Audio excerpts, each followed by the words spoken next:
아이들 요리문답 제44주일입니다.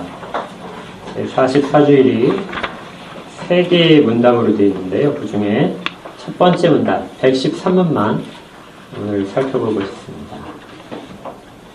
오늘 교재 163쪽입니다. 제44주일 113문 다 찾으셨나요? 제가 질문을 읽고 답은 같이 읽겠습니다. 113문 제10계명에서 하나님께서 원하시는 것은 무엇입니까? 하나님의 계명 어느 하나라 하더라도 어긋나는 지극히 작은 욕망이나 생각을 조금도 마음에 품지 않는 것이고 언제든지 우리 마음을 다하여 모든 죄를 미워하고 모든 의를 좋아하는 것입니다. 10번째 계명은 내 이웃의 아내를 탐내지 말지니라. 내 이웃의 집이나 그의 밭이나 그의 남종이나 그의 여종이나 그의 소나 그의 나귀나 내 이웃의 모든 소유를 탐내지 말지니라. 이렇게 신명기 말씀에서 선포된 10번째 계명입니다. 이걸 이제 좀 더 좀 깊은 의미까지 이제 천천히 살펴볼 텐데요.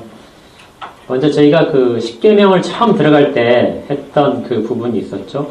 10계명을 구분을 할 때 10번째 계명을 2개로 쪼개서 하는 사람들이 있다고 그랬죠. 로만 카톨릭도 그렇고 루터파도 그렇고 2개로 쪼개서 하게 됩니다.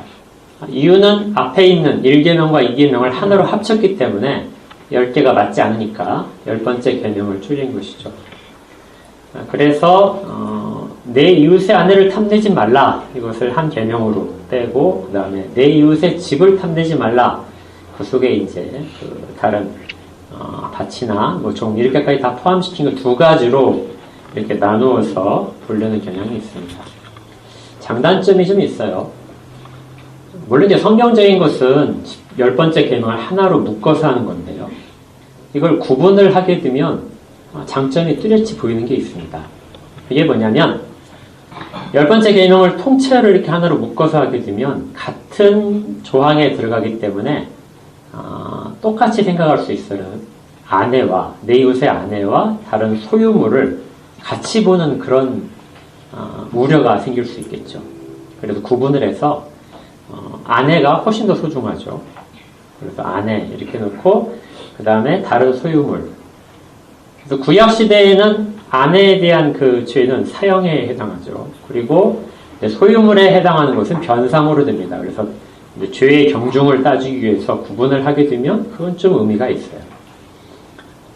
그런데 이렇게 하는 것은 이제 성경적이지 않고 대신 사람들이 실제 생활에서는 좀 유익한 부분은 있어요. 그런데 그러다 보니까 완전히 2가지가 나누어서 생각하게 되면 현대의 법처럼 됩니다. 현대의 법은 원래 우리도 똑같은 법의 정신 속에서 내 이웃의 아내와 이렇게 탐심을 내서 간음을 하게 되면 죄가 아주 컸죠. 그리고 소유물을 탐내는 것은 죄가 그것보다는 좀 덜했습니다. 그런데 우리 법에서 대한민국 법에서 2가지를 나눴어요.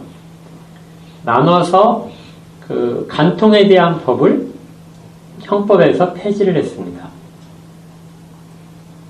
그러니까 더 큰 죄가 있는데 이것이 작은 죄로 바뀌어버린 거예요. 그리고 민법에서만 적용될 수 있게 했죠. 소유물을 훔친 죄는 형법에서의 처벌을 받아서 아주 심한 벌을 받게 되는데 간통죄는 형법에서 빠져서 민법에 갔기 때문에 손해배상, 위자료만 지불을 하게 되면 되는 쪽으로. 그래서 오히려 이렇게 원래 법의 의도보다 그리고 구약시대의 사람들이 생각했던 것보다 현대에 있어서는 법의 정신이 반대가 되는 그런 일이 발생을 하게 됩니다. 그러니까 인간이 얼마나 악한 것으로 가고 있는지를 알 수 있죠. 하나님이 주신 가정을 지키지 않는 것도 인권이다. 자기 감정이 내키는 대로 가는 것이 훨씬 더 보호받을 수 있는 인권 내에 속한다. 이것이 현대법의 정신입니다. 10계명은 이 부분을 처음부터 허용을 하지 않습니다. 그래서 이 아내에 대한 탐심 그리고 재물에 대한 탐심을 똑같이 하나로 묶어서 보는 거예요. 물론 이것이 아내를 소유물로 생각을 해서 이렇게 하는 것은 절대 아닙니다. 왜 이렇게 하냐면 그 가운데 담겨있는 마음의 죄, 이것을 동일하게 딱 하나로 보기 때문에 그래요. 그러니까 우리 이웃에 있는 아내를 보고 내가 탐심을 냈다. 마음이 몹시 끌려가지고 내가 어떻게 꿰어가지고 하겠다 하는 그 마음을 가진 거나 이웃에 대한 재물에 대한 내 욕심, 저것을 내가 차지하겠다는 욕심, 이 모든 것들은 동일하게 탐심이라는 단어 속에 하나로 묶을 수 있다는 거예요. 실천적으로는 법의 경중이 있겠지만, 죄의 경중이 있겠지만 그 안에 자리 잡고 있는 탐심은 동일하다. 이것이 십계명을 한 조항으로 묶어서 살펴볼 때 우리에게 명확하게 드러내 주는 것입니다. 우리가 이렇게 볼 때 10번째 계명은 다른 계명과는 좀 다른 면을 가지게 됩니다. 우리가 보통 그 율법을 행위에 대한 법이라고 많이 생각을 하지 않아요? 굉장히 많은 사람들이 율법 하게 되면 행위를 철저하게 규정을 하는 거구나, 규제를 내서 그 행위를 하지 못하게 하는 것이 율법이구나. 실제 바리새인들이 그렇게 율법을 이해를 했습니다. 철저하게 11조도 정확하게 가려서 드리려고 했죠. 그것이 행위로 나타나는 결과물이기 때문에 그렇습니다. 10계명에 1계명을 제외하고 나면은 2계명부터 우상 숭배부터 하나님을 망령되이 일컫지 않는 거, 안식일 규정 전부 다 사실은 행위에 대한 규정으로 볼 수 있어요. 그러다 보니까 바리새인들처럼 동일하게 행위만 잘하면, 그렇게만 하면 율법을 잘 지키는 것이라고 생각을 할 수 있는데, 이 10번째 계명에 가니까 행위를 따지지 않습니다. 무엇을 따지냐면 마음을 따지는 거예요. 율법 안에 마음에 대한 규정이 들어있는 것이죠. 율법은 행위뿐만 아니라 마음까지도 철저하게 경계를 하고 그 마음까지도 지켜야 되는 것을 율법에 담아놓고 있습니다. 그래서 율법에 대한 오해가 우리 가운데 있다면 이게 풀려야 되는 겁니다. 율법은 행위에 대한 규범과 함께 그 행위를 따르는 마음까지도 전혀 한터럭도 죄된 부분이 없이 행위와 마음이 동일해야 된다. 율법이 이것을 말해주는 것이죠. 이건 예수님께서 이 부분을 특별히 7계명과 10번째 계명을 동시에 적용시켜서 이렇게 말씀하셨어요. 마태복음 5장에 보게 되면, 또 간음하지 말라 하였다는 것을 너희가 들었으나 나는 너희에게 이르노니 음욕을 품고 여자를 보는 자마다 마음에 이미 간음하였느니라. 그러니까 예수님은 바리새인들에게 가르치실 때 너희들은 행위적으로 간음만 하지 않으면 그것이 율법을 지킨 것이라고 생각을 하고 있는데, 여자를 보고 음욕을 품었다. 음욕을 품고 여자를 보는 자마다 이미 마음에 간음을 했다. 마음에 대한 율법을 범한 죄를 10번째 계명에서 찾아서 적용시켜 주시는 것입니다. 그러니까 예수님께서 특별히 새로운 계명을 주신 것이 아니라 기존에 있던 계명, 사람들이 무시하고 있던 10번째 계명을 예수님께서 다시 말씀하신 거예요. 우리가 그 전에 요한복음 8장 우리 할 때 간음하다 붙잡힌 여인에 대한 거 기억하시죠? 간음하다 붙잡힌 여인은 이제 사람들이 예수님 앞으로 데려왔습니다. 예수님을 시험하기 위해서 어떻게 판결을 하는가? 이 여자는 죽이라고 되어 있는데 예수님께서 죽이라고 명령을 하실 것인가? 알아보기 위해서 이제 데려왔어요. 그런데 예수님께서 대꾸를 하지 않으시고 뭐 하셨죠? 네, 땅바닥에다가 손가락으로 뭘 쓰셨습니다. 글씨를 쓰셨어요. 예수님이 이제 여자에 대해서 이야기를 나누니까 그 데려온 사람들이 바리새인 중심이 됐겠죠. 계속해서 예수님을 재촉을 합니다. 이 여자를 어떻게 해야 되느냐? 이야기를 해봐라. 그러자 예수님께서 너희 중에 죄 없는 자가 먼저 치라 하고 말씀을 하시고 다시 땅바닥에 손가락으로 글씨를 쓰셨습니다. 우리 그때 기억나시죠? 그때 과연 무엇을 쓰셨을까? 모르죠. 근데 두 번째 쓰실 때는 아마 마음에 쓰셨을 것이다. 아니면 그들이 양심의 가책을 두 번째 쓰신 이후에 받게 되거든요. 제가 쭉 살펴보면서 이 10번째 계명에 대한 것을 쭉 생각을 하면서 그 요한 8장이 떠올랐어요. 아마 첫 번째 쓰셨을 때는 제 7계명을 쓰셨을 것이다. 7계명을 땅에 쓰시고, 그러면 누구나가 다 이 여자는 죽여야 된다.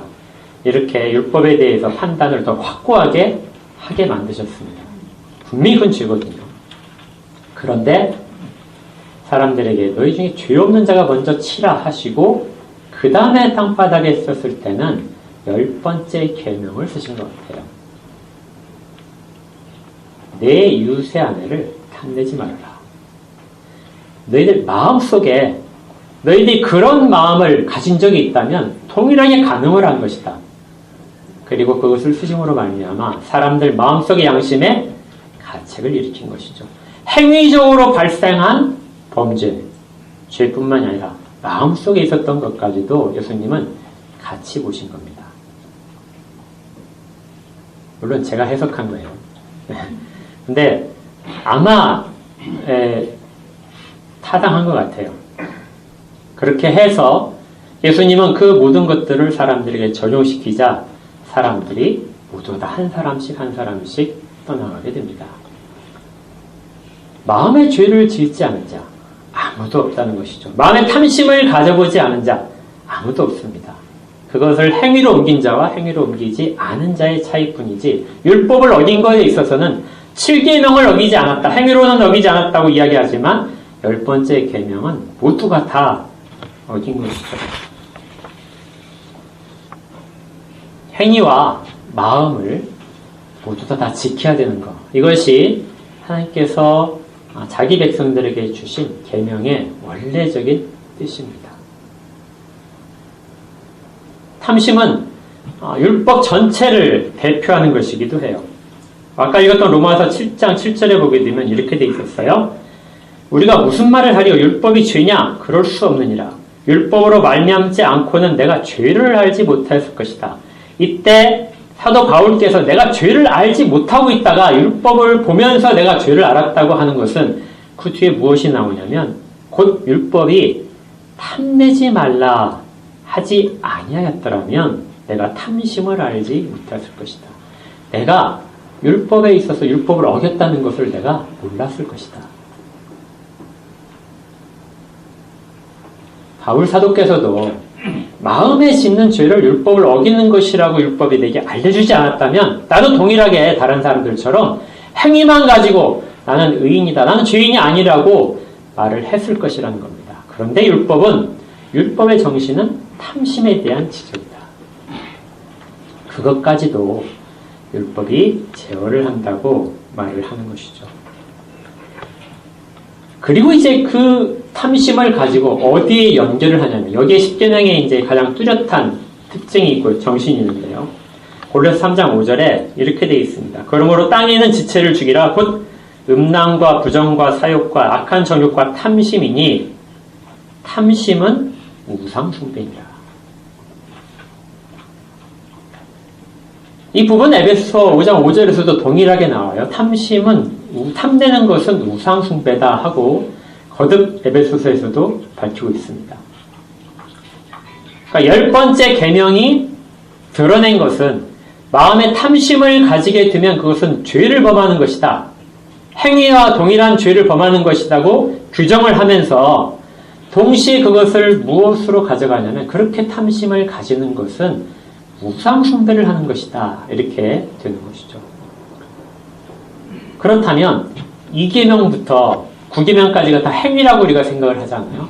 2계명에서 우상 숭배를 하지 말아라.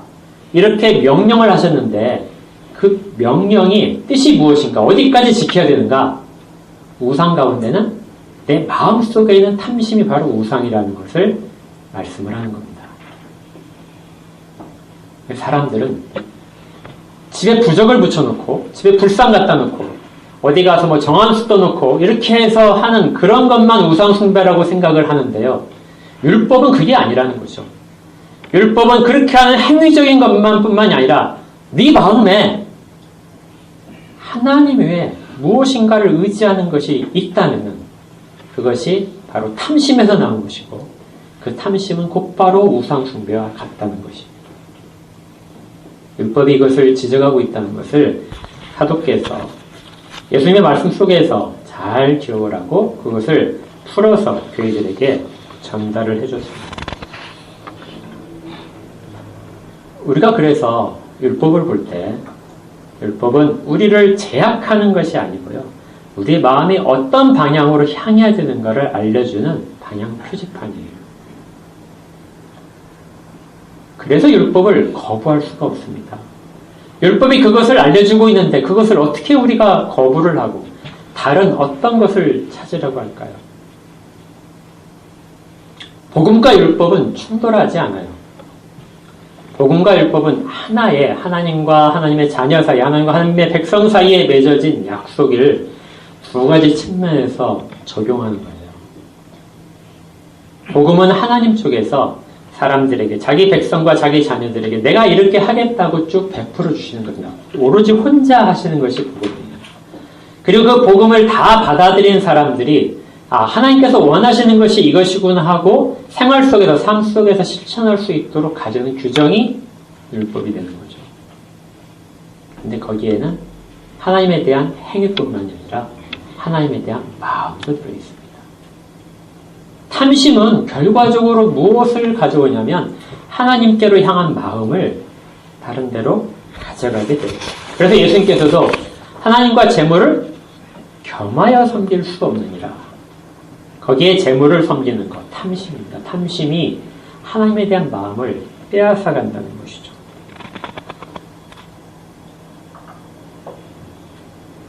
골로새서 아까 그 말씀을 보게 되면 땅에 있는 지체를 죽이라 이렇게 되어 있습니다. 땅에 있는 지체를 우리가 버려야만, 그것을 자꾸 이겨야만 우리가 하나님께 향하는 마음들을 온전히 가질 수 있다. 그런데 그 땅에 있는 지체를 향하는 마음의 대표가 탐심이에요. 그러니까 우상 숭배를 하는 마음은 탐심이 그 안에서 자리 잡고 있습니다. 최초의 하나님께 대한 범죄도 탐심 속에서 있는 것이죠. 하나님이 가지고 계신 그 모든 것들을 탐내는 것입니다.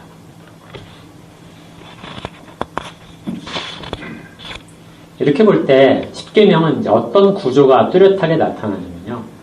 전체 10개의 계명으로 되어 있지만 첫 번째, 너는 나 외에 내 앞에 다른 신을 두지 말라. 이 명령 자체가 전체 십계명을 통괄하는 아주 중요한 선언이에요. 근데 그것이 구체적으로 어떻게 하나님 앞에 다른 신을 두지 않겠습니까? 하고 묻는다면 이 계명부터 10번째 계명까지가 그걸 다 실천적으로 이야기를 하는 겁니다. 그리고 동일하게 딱 하나로 묶이는 것이죠. 행위상으로 다른 신 앞에 절을 하지 않는 것. 그리고 마음으로 탐심에 무엇인가를 빼앗기지 않는 것. 그것이 내 앞에 다른 신을 두지 말라는 바로 그 명령에 순종하는 모습이라는 것입니다. 십계명의 정신은 통틀어서 단 하나로 연결이 돼요. 너의 모든 것, 삶의 모든 것을 나에게 주어라. 하나님은 우리 가운데서, 자기의 백성 가운데서 어느 하나도 누구와 나누고 싶어 하지 않으세요. 사람들이 가장 편하게 생각하고 가장 소중하게 생각하는 그 무엇보다도 그것과도 하나님은 나누기를 원하지 않으십니다. 온전히 하나님에 대한 마음, 이것을 십계명에서 나는 질투하는 하나님이다. 어느 하나도 내 마음에 나를 향하는 마음을 빼앗아가지 못하도록 하라. 그렇게 요구를 하시는 것이죠. 113문이 이것을 아주 잘 드러내서 답을 주고 있습니다.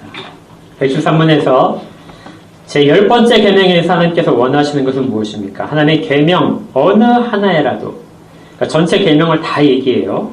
어느 하나에라도 어긋나는 지극히 작은 욕망이나 생각을 조금도 마음에 품지 않은 것입니다. 조금도 품지 않는 것이다. 그리고 언제든지 우리의 마음을 다하여 모든 죄를 미워하고 모든 의를 좋아하는 것입니다. 10번째 계명을 통해서 하나님은 우리의 전 마음을 하나님께 드리기를, 그리고 하나님께서 명하신 것을 전 마음을 가지고 행할 수 있기를 바라십니다. 이것은 세상 사람들이 말하는 어떤 그 인간적인 관계 속에서의 권한을 나누는 것이 아니라 전적인 자기 몰입이에요. 왜 이것이 가능할까? 왜 하나님은 우리에게 모든 것을 그렇게 요구하실까요? 왜 어떤 하나라도 죄를 범하지 않기를 원하시고 모든 의를 다 우리가 사모하면서 그걸 행하기를 원하실까요? 하나님이 그렇게 우리에게 하셨기 때문입니다. 하나님이 우리 가운데서 우리 정말 보잘것없는 사람들이잖아요. 그런 모든 사람들에게 하나님은 자기의 모든 거룩함을 주셨어요. 그리고 그들을 씻기셔서 거룩하게 하셨습니다. 흠이 없게 완전히 씻기셨어요. 그리고 나서 밖에 내보냈더니 막 그 진흙텅이에서 그리고 막 그 어떤 막 지저분한 데서 막 뒹구는 거예요. 그러면 또 씻기시잖아요. 씻기시는 하나님, 거룩하게 하시는 하나님이 그렇게 하셨기 때문에 우리에게 말씀을 하는 거예요. 내가 너를 온전히 거룩하게 하니까 너도 나에게 그 부분을 보여다오. 내가 한 부분에 대해서 그대로 너도 그 모습을 보여다오. 율법은 그렇게 우리를 하나님 앞에 서도록 요구합니다. 그런데 행위뿐만이 아니라 마음도 요구해요. 왜 하나님이 우리 가운데 마음을 주기를 원하시느냐? 하나님이 자기 마음을 주셨기 때문이에요. 어떻게 나를 사랑하셨습니까? 하고 물을 때 내가 너를 온전히 사랑했다 하고 말씀하신 하나님입니다. 그렇기 때문에 우리 마음이 하나님께 온전히 드려지기를 원하고 그렇게 명령을 하시는 겁니다. 아무것도 하나님께서 우리 가운데 안 해주시고 너는 이렇게 살아야 돼 이렇게 하시는 것이 아니라 하나님은 우리가 아무것도 모를 때, 철부지었을 때, 어리석을 때, 정말 눈이 감겨있을 때, 말씀을 듣지 못할 때에도 우리를 홀로 부르셔서 우리를 다 치유하시고 깨끗게 하시고 우리에게 모든 사랑을 부으신 것이죠. 그리고 나서 내가 한 것처럼 너도 그렇게 하라고 요구하십니다. 내가 너희를 사랑한 것 같이 너희도 서로 사랑하라. 당연히 요구하실 권리가 있으시죠. 예수님께서도 내가 하나님의 백성들, 자기 백성을, 자기 사람들을 끝까지 사랑하셨다. 끝까지 사랑하셨다는 것은 모든 것, 그 마음까지도 제자들 가운데 다 주신 것입니다. 예수님께서 우리 요한복음에서 계속 살펴본 부분이 예수님께서 제자들에게 계속해서 위로를 하시잖아요. 떠나가는데 위로를 하십니다. 그거 사실 안 하셔도 돼요.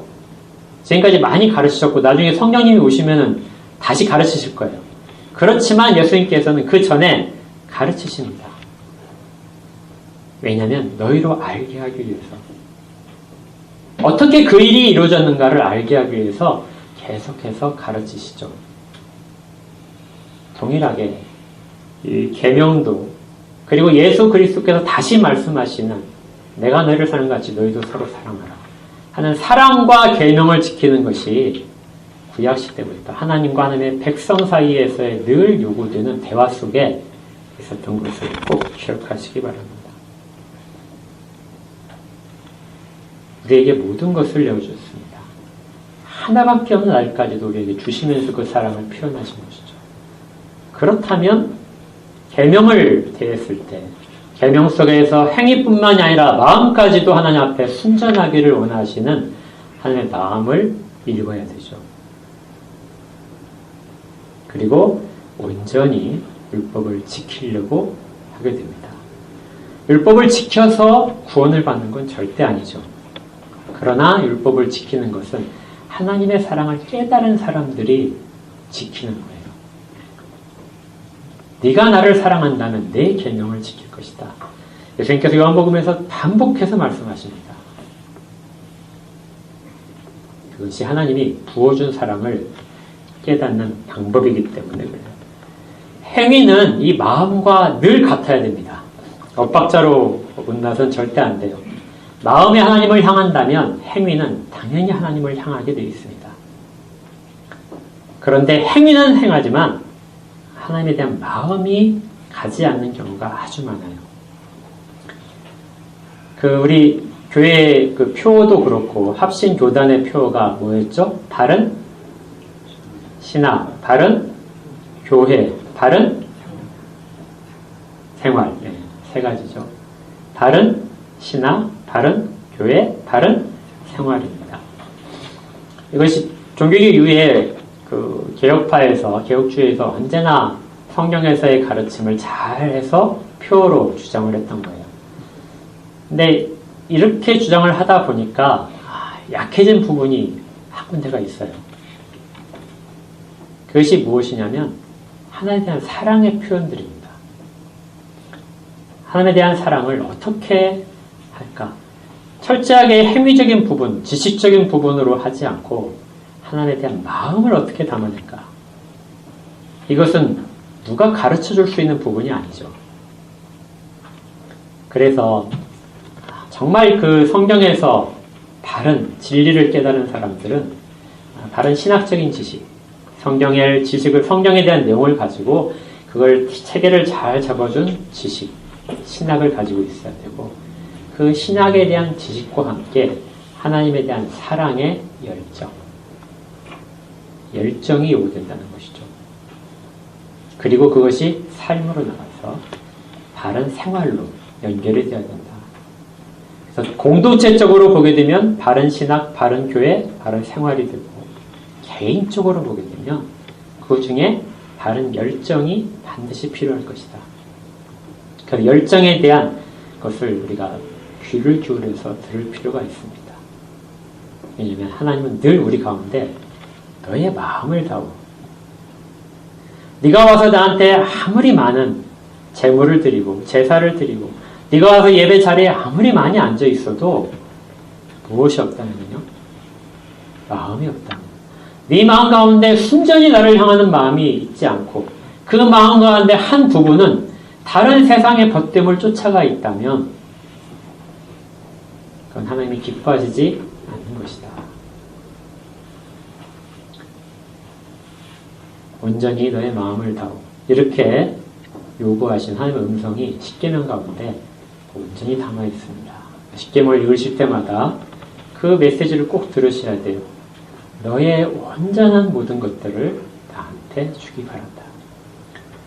그리고 우리는 십계명을 읽을 때마다 나는 정말 하나님 앞에 나의 모든 것들을 드리고 있는가. 그래서 우리가 십계명을 읽고 난 다음에 회개와 간구의 시간을 갖잖아요. 그때 한 조항 내가 이 항목에 대해서 내가 죄를 지었습니다. 내가 다른 사람에게 욕을 했습니다. 다른 걸 시기했습니다. 이런 죄들도 다 좋아요. 그런데 전체 틀 속에서 온전하게 내 마음까지 하나님 앞에 드려졌으니까 그 부분을 다시 한번 돌이키는 시간이 되어야 할 것입니다. 10번째 계명까지 이제 큰 틀은 했고요. 이제 10계명을 마지막 이제 나머지 부분 두 질문은 그러면 그렇게 지킬 수 있느냐 하는 질문이에요. 언제나 마지막엔 여기로 가죠. 그렇게 원칙을 제시를 해놓고 이게 하나님의 뜻이다 해놓고 그런데 이거 할 수 있겠느냐 하고 질문을 하는 것이 이제 다음 주에 살펴볼 내용입니다. 미리 나는 절대 못 지켜요. 나는 부족해서 그건 나의 영역이 아닙니다. 이렇게 하지 않도록 해야 됩니다. 하나님의 명령이기 때문에. 그리고 예수님도 동일하게 같은 내용을 명령을 하셨어요. 그 부분을 열심히 정말 전심으로 행하기를 소원해야 됩니다. 그럴 때 잘 안 되면 어떻게 해야 돼요? 구해야죠. 그럴 때 구해야 됩니다. 그러면 그 모든 것을 다 주십니다. 어느 누구도 이 부분을 받지 못할 거라고 생각하는 사람은 아무도 없어요. 구하시면서 정말 하나님의 뜻에 순종하는 그런 모두가 되기를, 그리고 우리 교회 공동체가 되기를 주의 이름으로 축복합니다. 함께 기도할게요.